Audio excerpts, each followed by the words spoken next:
PFAS. They're in waterproof outdoor gear, makeup, nonstick pans, even our soil. Living in Maine, you've almost certainly heard about PFAS, the so-called forever chemicals that linger in our environment.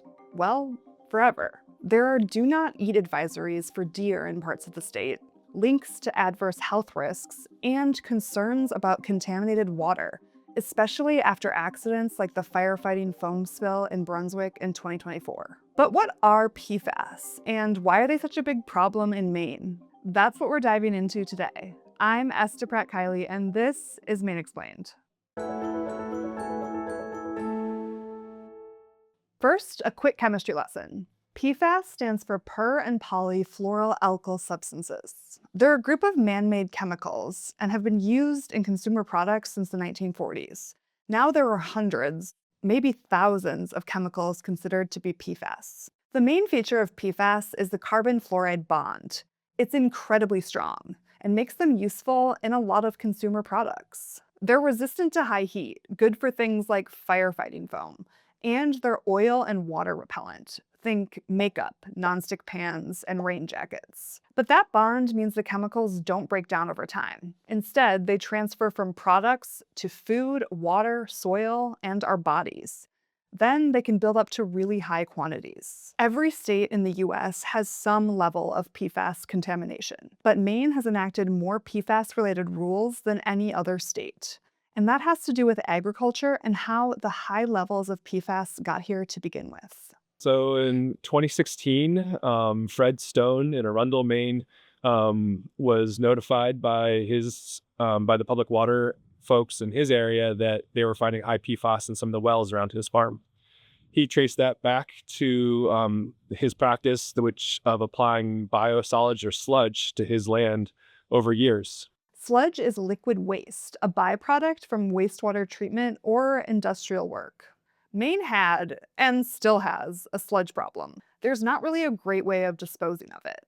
And farmers always need fertilizer, so it seemed like an ideal solution. Spread the sludge on farm fields as free fertilizer and reduce waste.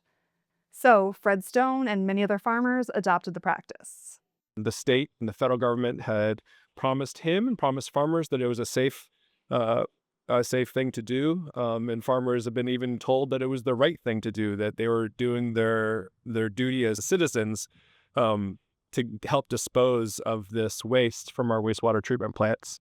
But the practice just created more problems because sludge contains high levels of PFAS. The contamination can devastate a farmer's business, as PFAS ends up in their crops, the feed for animals, and then into animal products like milk. And the runoff from the land goes into surface waters and eventually can reach public and private drinking water. We're still finding new spots and new farmers, new people who are affected. Maine has since banned the spreading of sludge on farmland, the first state in the country to do so. The Maine Department of Environmental Protection now tracks farms where sludge was spread and tests for PFAS. The state and MAFCA are working to help farmers find ways to recover, like drilling new wells for uncontaminated water, growing different crops that don't take up an unsafe level of PFAS from the soil, and most importantly, more testing to make sure their products are safe to eat. That's good news for the 90 farms in Maine that have found PFAS contamination. Of those over 90 farmers, only 5 have gone out of business. And that's really the success story with the way Maine has approached PFAS, is that we are looking out for our farmers and standing up for our farmers. And when they get the support they need, PFAS doesn't need to be the end of their farm, doesn't need to be the end of their way of life. PFAS testing is a key step for any solution, but it can be slow and expensive to do. We will test anything and everything for PFAS. So, of course, we do well water and soils. We also do wastewaters and effluents, manufacturing effluents, landfill leachates, biosolids, and sludges. And then we do a ton of agricultural testing. So a lot of plant tissues, animal tissues. Katie Richards is the CEO and co-founder of PFAS Laboratories in Norridgewock, the first lab in the state capable of testing for PFAS. Part of the testing challenge, she says, is that the chemicals are in so many products that they need to make sure the samples aren't contaminated by the testing equipment. And the tests have to catch an extremely low level of PFAS. So when you're trying to measure 2 parts per trillion, you're trying to imagine what that is. You can think about it as one drop of food coloring in 20 Olympic size swimming pools. So it's a very tiny, tiny, tiny amount. And that's why you need the precision instrumentation that you have to invest in to be able to do the job. And finding PFAS is only half the battle. Then you have to figure out how to remove it from the environment. Some options include carbon water filters, but they can be expensive and hard to scale up. In recent years, there's been more and more research into PFAS and how to remove them from the water, other parts of the environment, and our bodies. They're called endocrine disrupting chemicals, part of like a huge class of chemicals. And so they act as like basically in place of normal like signaling in your body. Dr. Criswell sees a lot of patients with high levels of PFAS contamination.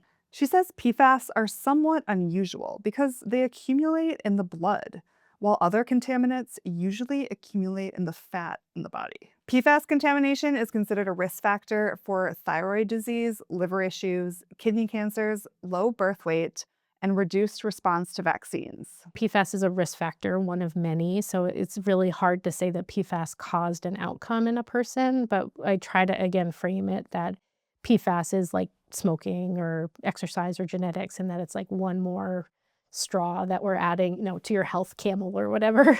Dr. Criswell says even though PFAS don't break down, the human body will expel them over time. We call them forever chemicals, but they do leave the body, usually through, the longer ones go through your GI system, the shorter ones go through your urinary system. And they have half-lives of about 3 to 7 years, depending on the compounds. Most people don't have contamination levels high enough to put them at increased disease risk. But for those who do, Dr. Criswell is working to establish a clinical protocol for a cholesterol medication that has been found to expel PFAS from the body faster. For those concerned about exposure, the biggest step is reducing the PFAS coming into their bodies. If you have high levels of PFAS in your well, getting a filter, which the DEP has been doing. If you know that you're consuming PFAS contaminated produce, stop doing that. For folks who are like firefighters or military vets who have been exposed through occupational sources, it's working with the International Association of Firefighters or with employers to try to cut down on those exposures. Dr. Criswell says PFAS are one of many exposures we have to consider in our overall health. And all of our experts agreed that the best strategy for most people is to keep an eye on which products contain PFAS and consider alternatives. PFAS contamination is a widespread challenge, touching every state and impacting many parts of life.